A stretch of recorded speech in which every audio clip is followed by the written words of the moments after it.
Next on the agenda is the ever faithful bottom bait rig. Now this is a rig I use near enough exclusively for all of my bottom bait fishing. Everything with the bottom bait rig is meant to be forced down in the fish's mouth. Essentially, you're fishing it in amongst 30, 100 free offerings, which you've like throwing sticks or catapulted around your area, and the fish are moving between mouthfuls. And essentially what you want to do is have the fish take the hook bait into their mouth, move off looking for the next one, and in turn pull the hook into their mouth upon tightening up to the lead. So for this rig, again, I'm using a corded wide gate hook. Now, I ain't plugging corded products, but these hooks are really good. Essentially, it's an in-turn point, in-turn eye in the size 6. It's a good strong hook, and it never fails. I mean, once these go in, the in-turn point takes out berries, and they very rarely come out. So I'm using that in conjunction with probably my favourite hook link at the moment, which is Suffolk Sheepskin.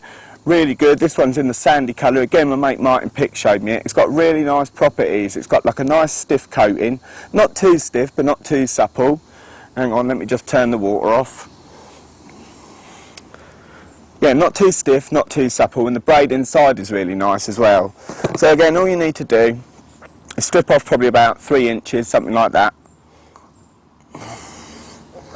So preferably use a braid stripper instead of your teeth like I just did, because it ain't no good for your teeth.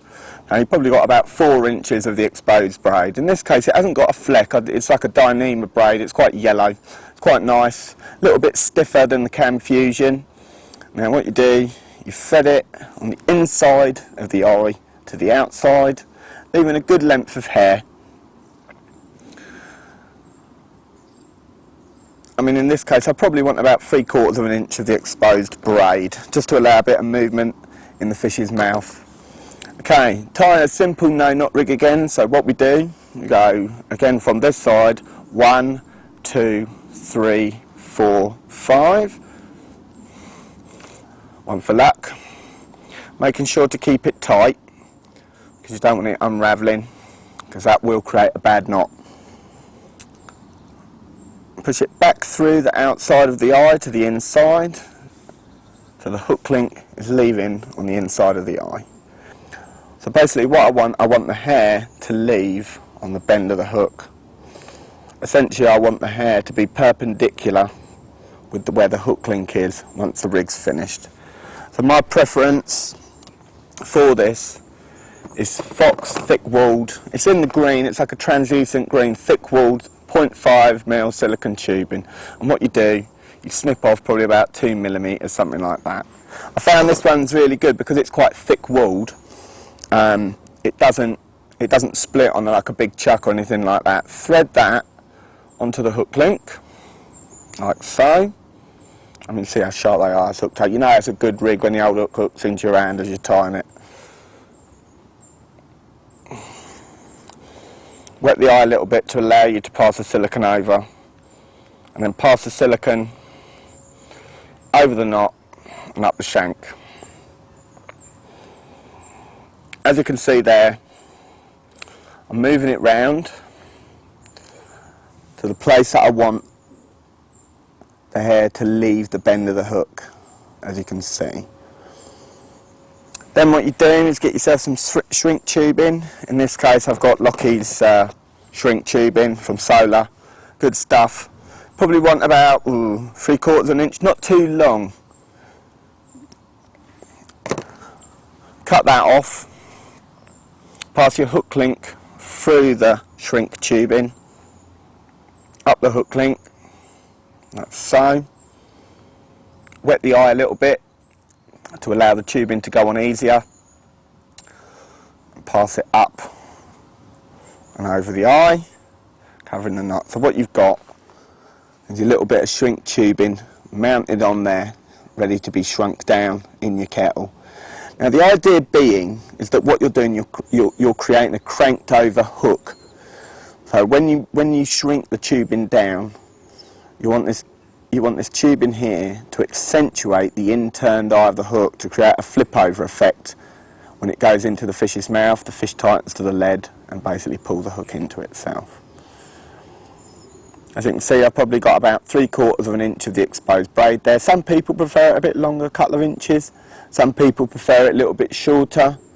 So whatever your preference is, stick to it. Whatever you're catching on, you know, stick to that and always tie them up the same if that's what you're catching on. So what I'm going to do, I'm going to shrink it down in the kettle.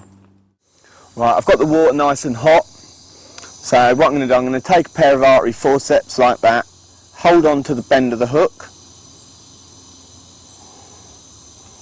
hold on to the bend of the hook, and then dip the shrink tubing into the really hot water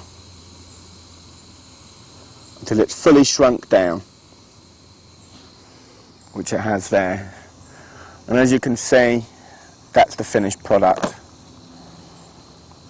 The tubing has accentuated the intern point and is creating a kick over effect, a cranked over effect.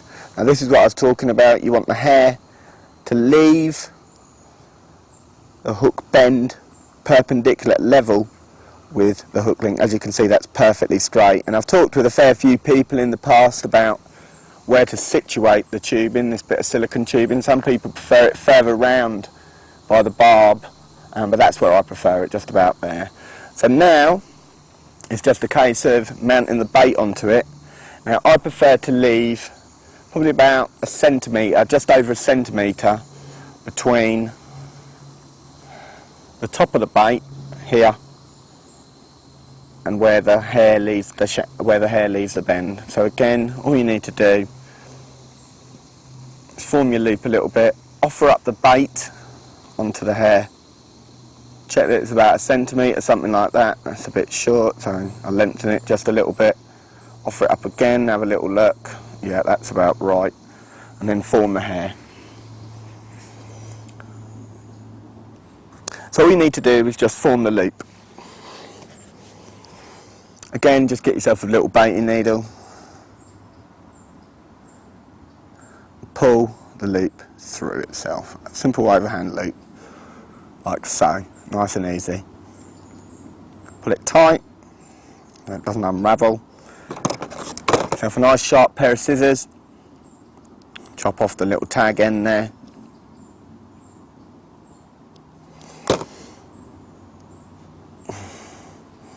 And that's your finished hair, as you can see.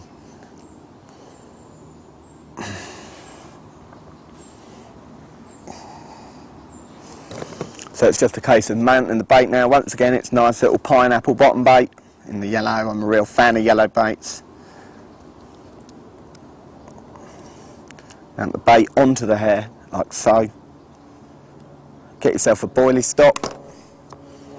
In this case, they're a nice little brown one, quite nice and discreet, not bright or anything, unlike the bait.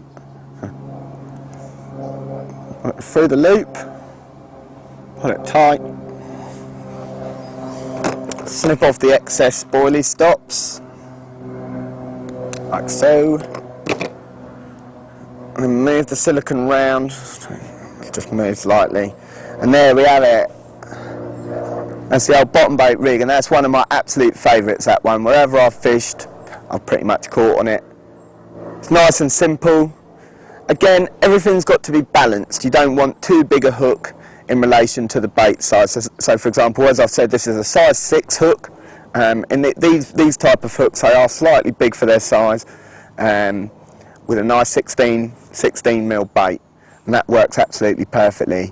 Alternatively, you can scale it down a bit if you're using slightly smaller bait, scale it down to a size 8 wide gape, or even a size 10 if you're using really small baits. But like I say, everything with this rig is forced down onto the bottom, and it seems to work perfectly. Basically, you take it into their mouth, move off, the hook flips over, as you can see, what I've just shown you. Every time you do it, it always flips over and hooks in. Always flips over and hooks in. So this is an out-and-out bottom bait rig, and something that I've got a great deal of confidence in every time. I whack out 3 of them, and as long as the bottom's pretty clear, then I'm pretty confident of catching on it. You can use it in conjunction with a 2-bait stringer, or a 3-bait stringer, or even a 1-bait stringer, as my mate Madders has used, and he did exceptionally well on it. Or even in like a little bag, just hooked on there. The good old bottom bait rig.